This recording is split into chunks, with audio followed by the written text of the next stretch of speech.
رمضان کی روح کو زندہ رکھیے۔ آغاز کیا رمضان بس ختم ہو گیا۔ جیسے ہی رمضان کا اختتام ہوتا ہے اور عید کی خوشیاں ہمارے گھروں میں بھر جاتی ہیں، دل میں ایک خاموش سی تبدیلی محسوس ہوتی ہے۔ روزانہ قرآن پڑھنا کم ہو جاتا ہے، تہجد کی راتیں مان پڑ جاتی ہیں، اور جو نظم و ضبط ہم نے سیکھا تھا وہ آہستہ آہستہ بکھرنے لگتا ہے۔ لیکن رمضان کبھی بھی محض ایک عبادتی سیزن نہیں تھا، یہ ایک تربیت گاہ تھی۔ اللہ کی طرف سے ایک موقع جس میں ہم نے اپنے دلوں کی کیفیات کو تبدیل کیا، اپنی روحوں کو تازہ کیا اور اپنی زندگی کو اللہ کے احکامات کے مطابق ڈھالا۔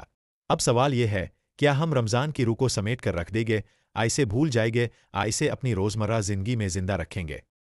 رمضان نے ہمیں کیا سکھایا؟ رمضان نے ہمیں صرف بھوک اور نیند سے محرومی نہیں دی، اس نے ہمیں عادات، عاجزی اور امید عطا کی۔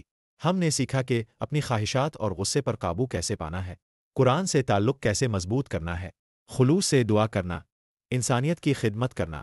یہ سب محض وقتی اعمال نہیں تھے، بلکہ وہ بنیادیں ہیں جن پر ہماری پوری زندگی کھڑی ہو سکتی ہے۔ قرآن سے وابستگی سال بھر کے لیے۔ رمضان میں قرآن سے جو رشتہ ہم نے جوڑا وہ صرف تلاوت تک محدود نہ تھا، ہم نے اسے سمجھ کر پڑھا، دل سے محسوس کیا اور عمل کا ارادہ کیا۔ اب رمضان کے بعد بھی روزانہ تھوڑا سا قرآن پڑھے، ترجمہ اور تفسیر پر غور کرے، اپنی زندگی میں قرآن کو نافذ کرے۔ قرآن ہمارا اور اب کا رہنما ہے، رمضان کے بعد بھی۔ عبادت رمضان کے بعد بھی جاری رکھیں۔ رمضان میں ہم نے تراویح پڑھی، تہجد میں روئے اور ذکر کیا۔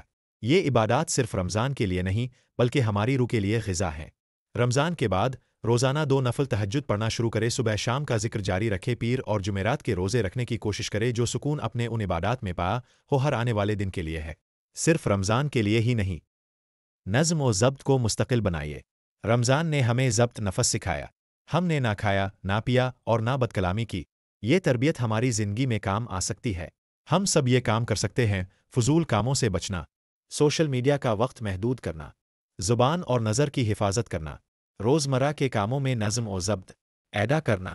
رمضان کریم میں ہم وقت کے حوالے سے کتنے محتاط ہو گئے تھے۔ رمضان کی تربیت اب زندگی کا حصہ بننی چاہیے۔ نیت اور خود احتسابی۔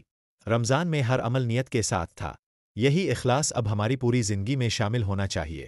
اپنے لیے ہدف بنائیں، سال میں ایک بار قرآن مکمل کرنا، باقاعدگی سے ماہانہ صدقہ دینا، کسی فلاحی کام میں حصہ لینا، تعاون کرنا اور اپنے آپ کو مشغول کرنا۔ جیسے رمضان میں ہم باقاعدگی سے حساب رکھتے تھے، ویسے ہی اب بھی رکھیں۔ خدمت اور سخاوت جاری رکھیں۔ رمضان میں ہم نے کھلے دل سے خرچ کیا، اب بھی یتیم کی کفالت کرے، کسی مدرسہ قرآن سینٹر کو سپورٹ کرے، کسی مستحق کی مدد کرے۔ سخاوت صرف رمضان کے لیے نہیں بلکہ ہمیشہ کے لیے ہونی چاہیے۔ شب لقدر کی روح، ہر رات کی اہمیت۔ ہم نے شب قدر کو تلاش کیا، دعائیں کیں، آنسو بہائے، لیکن اللہ کی رحمت صرف ایک رات کے لیے نہیں ہے، ہر رات میں اللہ سے مانگنے کا موقع ہے۔ ہر سجدہ ایک نعمت ہے، ہر دعا تقدیر بدل سکتی ہے۔ بس اللہ کو مانے، اللہ کی مانے اور اللہ کو منوانے کی کوشش کرے، وہ توبہ اور آنسوؤں سے مان جاتا ہے۔ خود احتسابی مسلسل عمل۔ رمضان میں ہم نے خود کو ٹٹولا، اپنا جائزہ لیا۔ یہ عادت جاری رکھیں، روز خود سے پوچھے، کیا میں آج اللہ کے قریب ہوا؟ کیا میرا رویہ دوسروں سے اچھا تھا؟ کیا میں نے اپنے فرائض ادا کیے؟ خود احتسابی زندگی میں بہتری کی کنجی ہے۔ ہمیشہ اپنا احتساب کرتے ہیں قبل اس کے ہمارا احتساب ہو۔ گھروں میں رمضان کی روشنی قائم رکھیں، گھر کو بھی عبادت گاہ بنائیں، باجماعت نماز کی عادت ڈالیں، ہفتہ وار قرآن کلاس رکھیں، بچوں کو عبادات کی ترغیب دے۔ جب گھر رمضان سے روشن ہوں گے، دل بھی منور ہوں گے۔ امت کے لیے پیغام۔ رمضان کو زندہ رکھے ان تمام لوگوں کے لیے جنہوں نے عید مبارک کے پیغامات بھیجے، ان کے لیے جواب ہے۔ رمضان چاند کے ساتھ ختم نہ ہو، اسے اپنی زندگی میں زندہ رکھے۔ قرآن، نماز، دعا، صدقہ، یہ رمضان کی علامتیں ہیں، انہیں عادت بنانے کی کوشش کرے۔ اگر رمضان نے ہمیں بدلا ہے تو اب ہم خود کو دوبارہ پرانا نہ بنائیں۔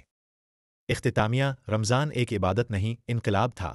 رمضان ایک موسمی عبادت نہیں تھی، یہ زندگی کے لیے پیغام تھا۔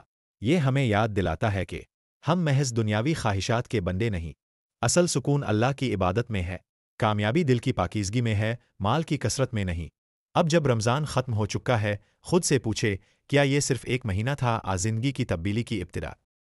آئیے عہد کرے، قرآن کو زندگی کا دستور بنائے، سنت کی روشنی میں چلیں، تقویٰ کو دل میں جگہ دے، اس لیے حکمت کا سرچشمہ اور مومن کی کامیابی کا راز اللہ کا خوف ہے۔